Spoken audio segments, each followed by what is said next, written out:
విజయవాడ నడిబొడ్డునున్న ఆర్టీసీకి సంబంధించిన స్థలాన్ని లూలు మాల్కు కేటాయించడంపై పెద్ద ఎత్తున నిరసనలు వ్యక్తమవుతున్నాయి. ప్రస్తుతం వైఎస్ఆర్సీపీ పార్టీ ఆధ్వర్యంలో మాజీ ఎమ్మెల్యే మల్లాది విష్ణు ఈ లూలు మాల్కి సంబంధించి ఏదైతే ప్రభుత్వానికి ఈ స్థలం ప్రభుత్వం ఈ లూలు మాల్కి ఈ స్థలాన్ని కేటాయించడం పట్ల ఆగ్రహం వ్యక్తం చేస్తున్న పరిస్థితి కనబడుతుంది. వైఎస్ఆర్సీపీ పార్టీ నాయకులంతా కూడా ఆందోళన వ్యక్తం చేస్తున్నారు. మనతో పాటు మల్లాది విష్ణు ఉన్నారు, ఆయనతో మాట్లాడే ప్రయత్నం చేద్దాం. సార్ చెప్పండి, ప్రధానంగా చూస్తే అంటే ప్రభుత్వ ఆస్తులను ఇలాంటి మాల్స్కి ఇవ్వడాన్ని ఎట్లా చూస్తారు అసలు?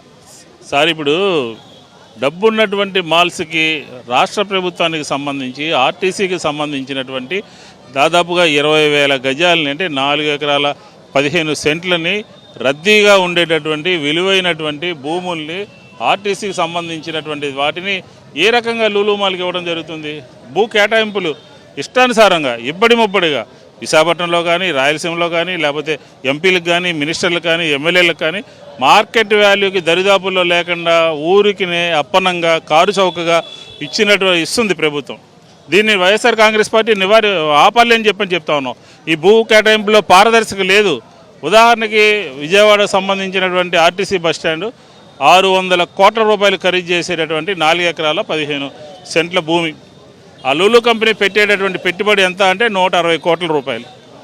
160 కోట్లకి 600 కోట్లు ఖరీదు చేసేటటువంటి భూమిని ఏ విధంగా మీరు ఇవ్వగలుగుతారు? ఏ విధంగా? అసలే ఆర్టీసీ నష్టాల్లో ఉంటే ఆర్టీసీ లాభాల బాట పట్టాలి అని అంటే ఇలాంటి భూముల్ని వాళ్ళ దగ్గర ఉంచాల్సింది పోయి వాళ్ళ దగ్గర నుంచి బలవంతంగా గుంజుకుని వేరే వాళ్ళకి ఇవ్వడం అనేది సరైనటువంటి విధానం కాదు. అవినీతి జరుగుతూ ఉంది. దీంతోపాటు విజయవాడ నగరంలో Kaleshwaram market, wholesale market, Governorpet సంబంధించినటువంటి మార్కెట్, గాంధీనగరం సంబంధించిన మార్కెట్ అంతా కూడా పూర్తిగా దెబ్బతింటుంది. చిరు వ్యాపారాలు, చిన్న కిరాణా నడుపుకునేటటువంటి వాళ్ళందరూ కూడా ఇబ్బంది పడతారు.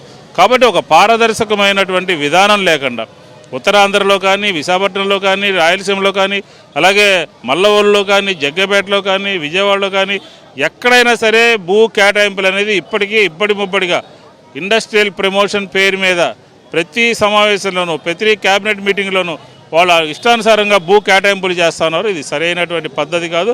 అవినీతికి ఆస్కారం ఉండేటటువంటి వ్యవహారం. కాబట్టి దీని మీద వైఎస్ఆర్ కాంగ్రెస్ పార్టీ ఈరోజు మన నిరసన తెలియజేసాం. రాబోయే రోజుల్లో పెద్ద ఎత్తున ఉద్యమ బాట పట్టి ఈ భూ కేటాయింపుల్ని ఆపాలి. ఒక పారదర్శకమైనటువంటి విధానం రావాలి. ప్రజలందరికీ అనుమానాలు ఉన్నాయి. 100,000 కోట్లు ఖరీదు చేసేటటువంటి భూమిని ఏ రకంగా మీరు ఒక్క కలంపోటుతో వాళ్ళకు కావాల్సినటువంటి వాళ్ళందరికీ ఇచ్చేస్తారు అని చెప్పని వైఎస్ఆర్ కాంగ్రెస్ పార్టీ క్వశ్చన్ చేస్తూ ఉంది. కాబట్టి ఇప్పటికైనా సరే ప్రభుత్వము ఒక పారదర్శకమైనటువంటి ఆమోదయోగ్యమైనటువంటి విధానం తీసుకొచ్చి ఒక భూ కేటాయింపు ద్వారా ఎంత పెట్టుబడులు వస్తాయి, ఎన్ని ఉద్యోగాలు వస్తాయి, ఏ రకంగా చేశామని ప్రజల ముందు ఒక వైట్ పేపర్ పెట్టాల్సినటువంటి అవసరం ఉన్నది అని చెప్పని వైఎస్ఆర్ కాంగ్రెస్ పార్టీ డిమాండ్ చేస్తాం. అంటే ఇప్పుడు కేవలం ఆ లూలుకు సంబంధించిన ప్రతినిధులు వచ్చిన 2 రోజుల్లోనే ఒక స్థలం కేటాయించారు. సహజంగా ఏ సంస్థకైనా ఈ స్థలం కేటాయింపు చేస్తే దానికి ఒక ప్రక్రియ ఉంటుంది, టెండర్స్ ఉంటాయి, ఇట్లాంటివన్నీ ఉంటాయి. అవన్నీ లేకుండా నేరుగా కట్టబెట్టేయడాన్ని ఎట్లా చూస్తారు మీరు? జనవరి 17వ తారీఖున లూలు కంపెనీకి సంబంధించినటువంటి యజమాని ఒక ఉత్తరం రాశారు. ఆ ఉత్తరం వచ్చినటువంటి వెనువెంటనే రిక్వెస్ట్ ప్రపోజల్ లేకుండా భూమిని కేటాయించడానికి ఫైల్ రన్ అయింది. అంటే ఆగమేఘాల మీద ఫైల్ రన్ అయింది. అంటే ఆ యజమాని పట్ల, సంస్థకు సంబంధించినటువంటి మేనేజ్మెంట్ పట్ల రాష్ట్ర ప్రభుత్వము ఏ రకంగా వ్యవహరిస్తుందో ఒకసారి ఆలోచన చేయాలని చెప్పని కోరుతా ఉన్నాం. అంటే ఏకపక్షంగానే అనమాట.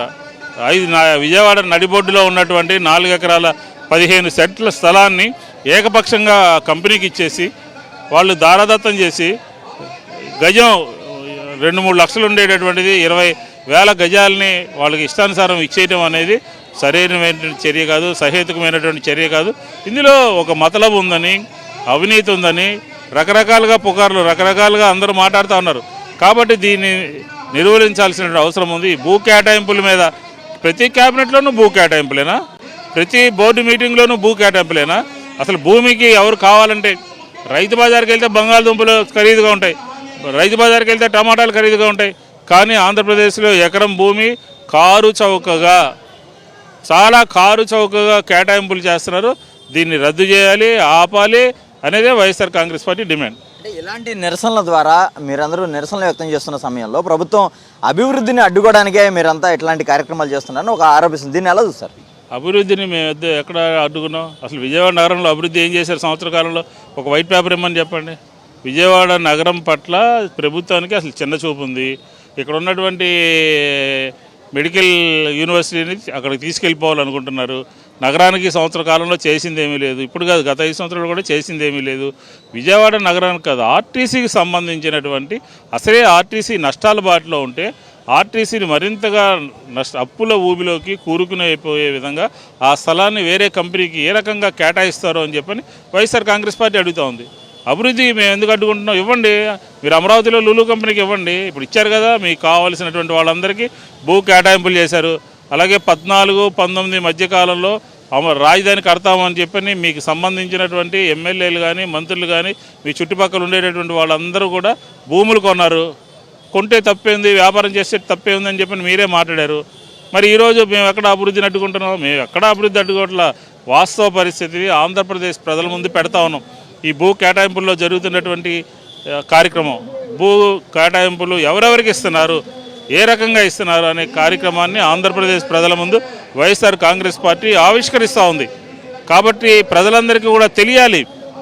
మీరు ఇష్టం వచ్చినట్టుగా ఒక కలంబోటుతో రహస్యంగా మీటింగుల్లో పెట్టడం కాదు. మా భూ విధానం ఇది, మా భూ కేటాయింపులకు సంబంధించినటువంటి విధానం ఇది. ఈ ప్రభుత్వాన్ని ఈ కంపెనీకి ఇవ్వడం మూలంగా ఇన్ని ఉద్యోగాలు వస్తాయి, ఇన్ని పెట్టుబడులు వస్తాయని చెప్పాలి. భూమి తీసుకున్న తర్వాత భూమిని బ్యాంకుల్లో పెట్టి రుణాలు తీసుకుని ఇలా రకరకాలుగా జరుగుతుంది. కాబట్టి ఇప్పటికైనా సరే ఆంధ్రప్రదేశ్ ప్రభుత్వము ఒక పారదర్శకమైనటువంటి లోపభూయిష్టం లేనటువంటి భూ సంతర్పణ, భూ విధానము, భూ కేటాయింపులు తీసుకురావాలి అని చెప్పని వైఎస్ఆర్ కాంగ్రెస్ పార్టీ డిమాండ్ చేస్తుంది. అది కనుక తీసుకురాకపోతే అవినీతికి ఆస్కారం ఉంది, అవినీతికి కేంద్ర బిందువుగా భూ కేటాయింపులు ఉంటాయి అని చెప్పని భావించవలసి వస్తుంది అని చెప్పని వైఎస్ఆర్ కాంగ్రెస్ పార్టీ అంటా ఉంది. విజయవాడ నగరం మధ్యలో ఉన్న అత్యంత ఖరీదైన స్థలాన్ని కారు చౌకగా లులు కంపెనీకి ప్రభుత్వం కట్టబెట్టింది. ఖచ్చితంగా ఇప్పటికైనా సరే ప్రభుత్వం తన ఏదైతే నిర్ణయం ఉందో దాన్ని ఉపసంహరించుకోవాలి. ప్రజా అవసరాలకు ఉపయోగపడే ఆర్టీ స్థలాన్ని కాపాడేందుకు వైఎస్ఆర్సీపీ ఖచ్చితంగా పోరాటం కొనసాగిస్తుందని చెప్పి మల్లాది విష్ణు స్పష్టం చేస్తున్న పరిస్థితి కనబడుతుంది. కెమెరా పర్సన్ వంశీతో అశోక్, సాక్షి టీవీ, విజయవాడ.